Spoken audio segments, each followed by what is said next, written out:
आपने सूर्यवंशम फिल्म तो कई बार देखी होगी, जिसमें हीरा ठाकुर मेहनत मजदूरी करके अपनी पत्नी को पढ़ाता है और आईएएस ऑफिसर बनाता है। सेम यही स्टोरी हुई है रियल लाइफ में यूपी के आलोक मौर्य के साथ, जहां आलोक मौर्य नाम के एक सफाई कर्मी ने अपनी पत्नी को पढ़ा लिखाकर एसडीएम बनाया। पैसे नहीं थे पढ़ाई के तो लोन भी लिया, लेकिन आखिर में आलोक मौर्य को जो मिला सुन के आपका दिल और दिमाग दोनों हिल जाएंगे। आलोक मौर्य की पत्नी जैसे ही एसडीएम बनती है तो उनके तेवर बदल जाते हैं, क्योंकि पति एक सफाई कर्मी है तो उनके साथ उठने बैठने में शर्म आने लगती है। इसके अलावा पत्नी का किसी बड़े ऑफिसर के साथ अफेयर हो जाता है, जिसके चलते उनको डाइवोर्स चाहिए। यही नहीं, अभी और सुनिए। अपने पति के खिलाफ दहेज को लेकर केस भी कर दिया।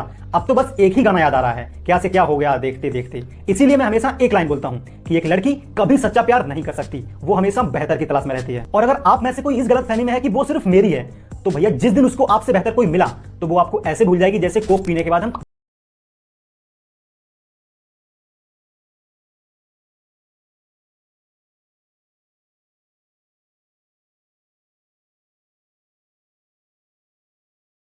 बेटी बचाओ बेटी पढ़ाओ, बीवी नहीं। क्योंकि बीवी पढ़ाओगे तो एसडीएम वाले पति की तरह बीवी गवाओगे भी। क्योंकि पति जब कमाता है तो अपनी पत्नी की सारी जरूरतें पूरी करने की सोचता है, लेकिन एक पत्नी कमाती है तो उसे पति की ही जरूरत नहीं होती। यही है आज की सच्चाई। बड़ा मुश्किल होवे दिन रात दिल रोवे। इन्होंने अपना घर बर्बाद किया, सामने वाले का भी घर बर्बाद किया। इन्होंने जिसके संग अफेयर किया वो भी शादीशुदा था। उस आदमी को इन्होंने अपने पति से दोस्त कह के मिलवाया और दोस्ती के नाम पर भी कलंक लगा दिया। मुझे नहीं लगता कि इस केस के बाद कोई भी पति अपनी बीवी पे यकीन कर पाएगा। इस दुनिया में ट्रस्ट 90% मर चुका था, लेकिन मुझे लगता है कि इस केस के बाद अब कोई लड़का या लड़की या पति या पत्नी कोई किसी पे भरोसा नहीं कर सकता। हमारा इंडिया तरक्की पे, ट्रस्ट नाम का यहाँ कुछ नहीं है। 13 साल से शादी के हो गए हमारे। सर मैं कहाँ जाऊँ। एक मनीष दुबे से कमांडेंट है, उन्हीं के साथ उनका अवैध संबंध है। मैंने सर उनको 22 फरवरी को रंगे हाथ अपने आवास पे पकड़ लिया था। ये मेरी नौकरी जाने वाली सर, वो सर इतना सर घोटाला की हुई है। 10-10 लाख रुपए सर लेती है पट्टा करने का, उनके साथ कोई कार्रवाई नहीं हो रही है सर। जिला कमांडेंट होमगार्ड गाजियाबाद में है सर, वो खुद शादीशुदा पहले से है सर वो वही सर, उसी का सर मेरे पत्नी के साथ अवैध संबंध। उसकी पत्नी भी सर बहुत परेशान है, मुझसे संपर्क में आई, कही भैया हम दोनों का परिवार टूट रहा है, किसी तरह सही कर लिया जाए। हमने कहा बहन मैं पूरी कोशिश कर रहा हूँ। एक पति इस वक्त मीडिया के सामने आया हुआ है और ऑन कैमरा अपनी पत्नी को वापस पाने के लिए गुहार लगा रहा है। वो रो रहा है, बिलख रहा है। आप स्क्रीन पर भी देख सकते हैं किस तरीके से वो अपनी पत्नी को पाने के लिए गुहार लगा रहा है। बहुत ज़्यादा ही तड़पा हुआ है। उसकी बस इतनी ही चाह है कि उसकी बीवी उसे तलाक ना दे, वो उसे वापस मिल जाए। दरअसल जो शख्स आप अभी स्क्रीन पर देख रहे हैं, इसकी बीवी एसडीएम है और उस महिला को या इसकी पत्नी को एसडीएम बनाने वाला कोई और नहीं बल्कि ये शख्स ही है, ये पति ही है, जिसने अपनी सारी कमाई अपनी पत्नी को पढ़ाने लिखाने में लगाई। उसके बाद उसे एसडीएम बनाया, लेकिन एसडीएम बनने के बाद बीवी ने कुछ ऐसा रंग दिखाया जिसकी वजह से आज ये हर किसी के सामने रोने को मजबूर हो गया है। इस शख्स का नाम है आलोक कुमार मौर्य। आलोक कुमार मौर्य उत्तर प्रदेश के बरेली का रहने वाला है। यहाँ पर अच्छा खासा इनका परिवार था, ठीक ठाक काम चल रहा था। फिर साल 2009 में जो आलोक है उसकी नौकरी लगती है पंचायत राज में 4th क्लास में। अब नौकरी लग जाती है, ठीक ठाक था, घर वाले बोलते हैं अब शादी कर देनी चाहिए। इसी सिलसिले में इसकी मुलाकात एक लड़की से होती है, ज्योति से। ज्योति से मुलाकात होने के बाद ये दोनों एक दूसरे को पसंद भी करते हैं और फिर दोनों की शादी हो जाती है साल 2010 में। अब शादी हो जाने के बाद जो लड़की है ज्योति, वो अपने पति यानी आलोक से कहती है कि मुझे पढ़ाई लिखाई अच्छी लगती है और मैं आगे पढ़ना चाहती हूँ, मैं कुछ बनना चाहती हूँ। आलोक की जब बातें सुनता है तो वो खुश हो जाता है कि मेरी पत्नी कुछ करना चाहती है। मैं तो एक 4th क्लास एम्प्लॉय हूँ पंचायत राज में, लेकिन मेरी बीवी कुछ अच्छा करना चाहती है और मैं इसे वो कराऊंगा। इसी सिलसिले में वो अपनी बीवी को इलाहाबाद यानी कि आज के प्रयागराज में लेकर जाता है। वहाँ पर कई सारे कोचिंग इंस्टीट्यूट देखता है और फिर उसकी उस कोचिंग इंस्टीट्यूट में भर्ती करा देता है। भर्ती कराने के बाद जो ज्योति है वो भी अच्छी खासी पढ़ाई करती है और फिर साल 2015 में उसका चयन हो जाता है। दरअसल लोक सेवा आयोग में जो महिलाएं थी उनकी अगर रैंकिंग की बात करें तो उसमें ज्योति 3रे स्थान पर आती है, लेकिन वहीं अगर ओवरऑल की बात करें तो उसमें ज्योति को 16वां जो स्थान है वो प्राप्त होता है। इसके बाद ज्योति की नौकरी लग जाती है, कभी कानपुर, कभी बरेली, कभी प्रयागराज, कई जगह उसकी पोस्टिंग होती है, जीएम के पद पर वो तैनात की जाती है। और अगर मैं हाल ही की बात करूं तो इस वक्त वो बरेली में एक चीनी मिल के अंदर बतौर जीएम के पद पर तैनात है। अब यहाँ तक ठीक था, ज्योति की नौकरी लग गई, उसका पति भी खुश था, घर में हर कोई खुश थे, मिठाई बांटी गई कि हमारी जो बहू है हमारे घर की वो एसडीएम बन गई, पति भी खुश था कि मेरी बीवी एसडीएम बन गई है।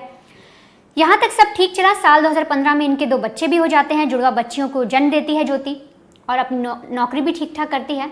साल 2020 तक इनकी ज़िंदगी बहुत अच्छे से चलती है, लेकिन 2020 में फेसबुक के ज़रिए जो ज्योति है उसकी दोस्ती या यूँ कहें एक बातचीत शुरू हो जाती है गाज़ियाबाद के जिला कमांडेंट होमगार्ड से। बातचीत शुरू होती है तो इन दोनों के बीच में कुछ ज़्यादा ही क्लोज बातें हो जाती हैं। अब ऐसा कहना है आलोक का, आलोक इस वक्त जो मीडिया के सामने आया है और रो रहा है, वो इस वक्त आरोप लगा रहा है कि मैंने अपनी पत्नी को पढ़ाया लिखाया, उसे एसडीएम बनाया और आज वो मुझे ही तलाक देने की बात कह रही है किसी और के लिए। आलोक का कहना है कि साल 2020 में जब ज्योति का किसी और के साथ रिलेशन बना या ज्योति जब किसी और के साथ बातचीत करने लगी, एक जिला कमांडेंट जो होमगार्ड है उसके साथ बातचीत करने लगी, तो मैंने उसके चैट्स पढ़े। चैट्स कैसे पढ़े? आलोक का जो आरोप है वो ये कह रहा है कि एक दिन जो ज्योति ने अपने घर के फ़ोन से फेसबुक को लॉगिन किया और वो लॉग आउट करना भूल गई। बड़ी देर तक फ़ोन रखा था, मैंने ओपन कर लिया और फिर मैंने जब चैट्स देखे तो मेरे पाँव तले ज़मीन खिसक गई। वो चैट्स काफ़ी अश्लील थे, इन दोनों की बहुत क्लोज तरीके से बातचीत हो रही थी, अश्लील चैट्स थी और वो देखकर मेरा माथा ठनक गया। इसके बाद मैंने ज्योति से कई चीज़ें पूछी भी तो लड़ाई झगड़ा शुरू हो गया। फिर ये मुझे धमकाने लगी, मुझे बोलने लगी कि मैं तुमसे तलाक लेना चाहती हूँ। और यहाँ तक कि जो आलोक है वो कह रहा है कि ज्योति का परिवार और जो वो होमगार्ड है वो मुझ पर आरोप लगा रहा है कि तुम ही गलत हो और साथ ही वो ये लोग कह रहे हैं कि मुझे जान से मार देंगे। इस तरीके के जो अब आरोप है वो आलोक लगा रहा है। आप सबसे पहले आलोक की ज़ुबानी ही सुनिए कि आलोक किस तरीके से परेशान है, कितना वो प्रताड़ित हो चुका है और किस तरीके से वो अपनी बीवी को वापस चाह रहा है और उसके साथ क्या क्या हुआ। शादी के बाद जब उसने अपनी पत्नी को पढ़ाया लिखाया, वो एसडीएम बन गई, उसके बाद से उसकी लाइफ में क्या हुआ। क्या मामला है? आप कह रहे हैं कि जिस लड़की को आपने पढ़ा लिखा कर एसडीएम बनाया वो आपकी जान की प्यासी हो रही है, क्या पूरा मामला? सर इसका सर मेन कारण सर है मनीष दुबे के साथ उनका अवैध संबंध सर, जिसकी जानकारी सर हमें करीब साल भर पहले हुई, लेकिन सर उन्होंने कहा कि दोस्ती है। खैर सर हमारी पत्नी सर एसडीएम थी, उस समय इलाहाबाद प्रयागराज में सोराम तहसील में रहीं, तो मैंने कहा सर बड़े पद पे हैं, दोस्ती तो हो ही सकती सर, अधिकारियों से बात साथ बैठना उठना हो। तो मैंने सर उन्होंने मैं ये कह के टाल दिया, तो सर मैंने ध्यान नहीं दिया। सर इसकी भनक सर मुझे उसका ये जो शक था वो विश्वास सर 22 फरवरी को हुआ, जब मनीष दुबे गाज़ियाबाद से चलकर सर मेरे आवास एलनगंज स्थित सरकारी आवास पे आया और इनके साथ एक साथ कमरे में मैंने इनको देखा अवैध संबंध बनाते हुए।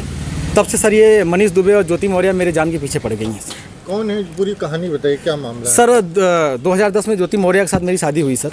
मैं सर पंचायत राज विभाग में सर 2009 में सेलेक्ट हुआ प्रतापगढ़ में सर, वहीं पे नौकरी कर रहा हूँ सर। और 2010 में इनसे 19 नवंबर को मेरी शादी हुई और सर उसके बाद हमारे संबंध बहुत अच्छे रहे। इन्होंने कहा मुझे पढ़ना है सर, मैं इनको पढ़ाने के लिए मैं इलाहाबाद लेके आया और इलाहाबाद में सर द काउंसिल कोचिंग है, वहाँ पे इलाहाबाद की सबसे अच्छी कोचिंग थी। मैंने वहाँ पे किसी तरह सर पिताजी के सहयोग से, भाइयों के सहयोग से और यहाँ तक कि मैंने अपने डीपीआरओ साहब के सहयोग से पैसा उधार लेके इनको कोचिंग कराया और सर ये मेहनत भी की सर और सक्सेस भी हुई। 2015 में ये सर एसडीएम पद पे चयन हुई, 16वीं रैंक इनकी आई। सर बहुत ही खुशी का माहौल हुआ कि हम एक छोटे पद पे रहते हुए अपनी पत्नी को इतना आगे ले गए, वो भी बहुत खुश थी, पूरा परिवार खुश था। और सर 2015 में ही मेरी सर भगवान की दया से मुझे इतनी खुशी मिली कि मेरी 2 जुड़वा बिटिया भी हुई और जिनका नाम हंसी खुशी मैंने रखा, क्योंकि उस समय खुशी का माहौल चल रहा था सर। और सर बहुत अच्छा चल रहा था। लेकिन सर 2020 में ये मनीष दुबे जो जिला कमांडेंट होमगार्ड है उसकी एंट्री होती है हम दोनों पति पत्नी के बीच में और सर घर इतनी तबाही पे पहुंच चुका है कि घर तो टूट ही रहा है, बच्चे तो दूर हो ही रहे हैं, पत्नी दूर हो ही रही है सर। यहाँ तक कि मैं मुकदमा भी मेरे ऊपर हो गया है और मेरी मौत की साजिश भी रची जा रही है। क्या धमकी, आपको कोई धमकी दी उन्होंने? हाँ सर, उन्होंने फ़ोन पे सर अभी 1 हफ्ते पहले फ़ोन पे सर उन्होंने हमारे गांव के किसी लड़के से बात की, तो उसने मुझे कॉन्फ्रेंस किया, तो उन्होंने उस पर कहा कि तो जो तुम काम कर रहे हो, जो ये जांचें करा रहे हो या करा रहे हो, इसके कारण तुम्हारी जल्दी से तुम मर जाओगे। हमने कहा ठीक है आप मरवा दीजिए। तो कहीं मैं नहीं मरवा रही हूँ, जो करवा रहे हो इसके कारण मारे जाओगे। हत्या की धमकी दी है? जी सर, हत्या की। और सर उनका भाई सर सचिन मौर्य है सर, वो मेरे घर से सर रखे मेरे काफ़ी जो कुछ पैसे थे, जेवरात थे, वो सर लेके चला गया। मेरे सर उसकी वीडियो बना के भेजा कि मैं लेके जा रहा हूँ, जो करना हो कर लीजिए। और सर मुझे चैटिंग लिख के भेजा है कि आपका व्हाट्सअप सब कुछ गायब कर दूंगा, हैक कर लिया हूँ, जो सेव करना हो सेव कर लीजिए।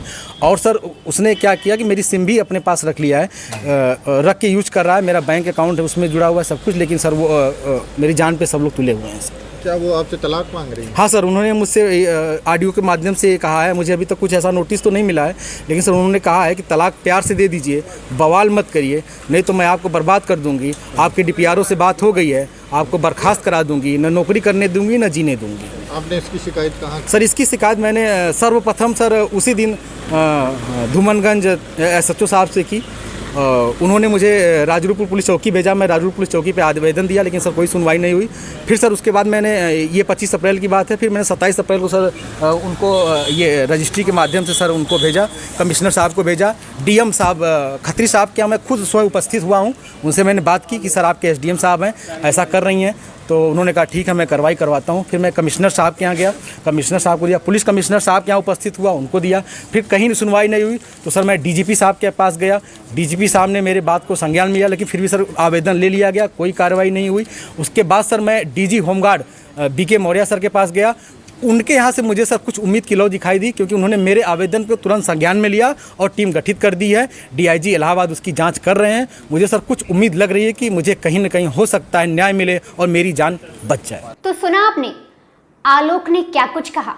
आलोक ने बताया कि साल 2022 में 22 दिसंबर के दिन लखनऊ के एक होटल में वो अपनी बीवी को उस होमगार्ड, जिला कमांडेंट होमगार्ड जो आदमी था, उसके साथ रंगे हाथों पकड़ लेता है, आपत्तिजनक हालत में पकड़ लेता है, जिसके बाद वो काफ़ी ज़्यादा झगड़ा होता है। और ऐसे में जो होमगार्ड है और जो उसकी बीवी है वो उसे धमकी दे देते हैं कि वो उसे जान से मार देंगे।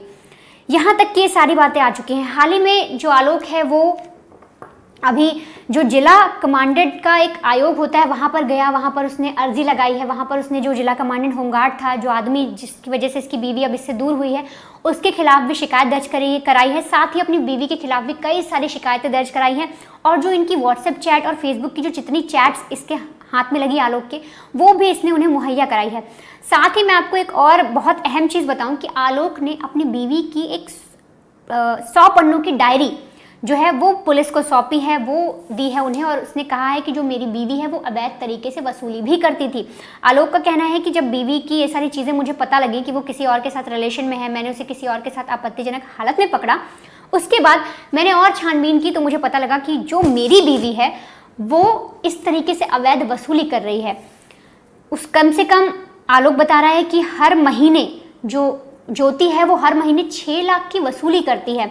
अगर इसके डेटा की बात करूं, मैं आपको इसका डेटा बताऊं तो जो पेज दिया है आलोक ने, जो प्रोवाइड किया, अभी आप स्क्रीन पर देख भी रहे हैं वो पेज, उसमें हर पेज पर एक तो स्वास्तिक बना है, स्वास्तिक बनाने के बाद वो शुभ लाभ लिखती है जो ज्योति है, उसके बाद वो पूरा बही खाता लिखती है, पूरा डेटा लिखती है। उसमें वो लिखती है किसको मैंने कितने पैसे दिए, किससे मैंने कितनी उगाही की, मतलब वसूली के पैसे लिखती है। फिर जिसको ट्रांसफ़र करती है वो पैसे, उनके भी नाम लिखे हैं।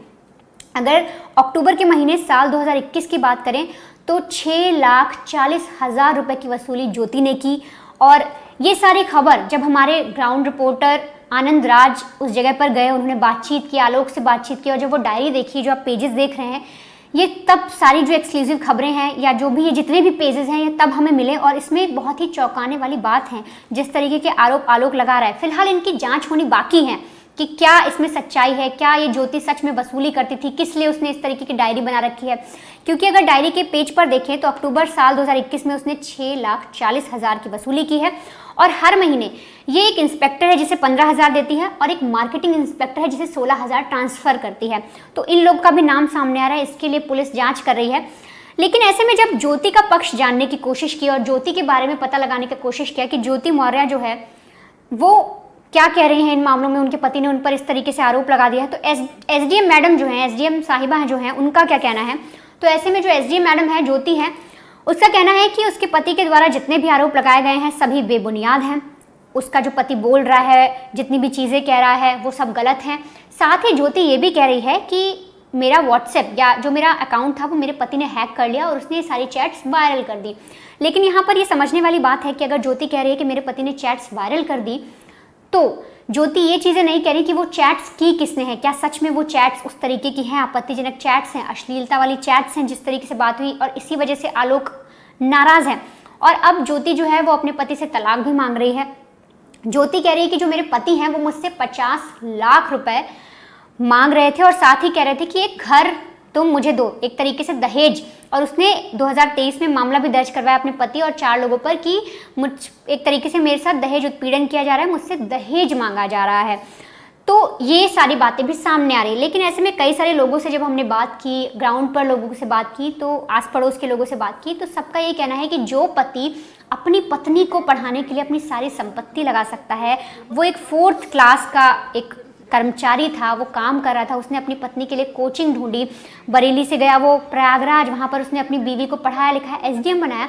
वो शख्स बाद में इतने साल बाद, मतलब आपकी 10 में शादी हुई, उसके बाद 2023 का जो मामला जब आपने आरोप दर्ज कराया कि दहेज मांग रहे हैं, ऐसा पति, ऐसा शख्स क्यों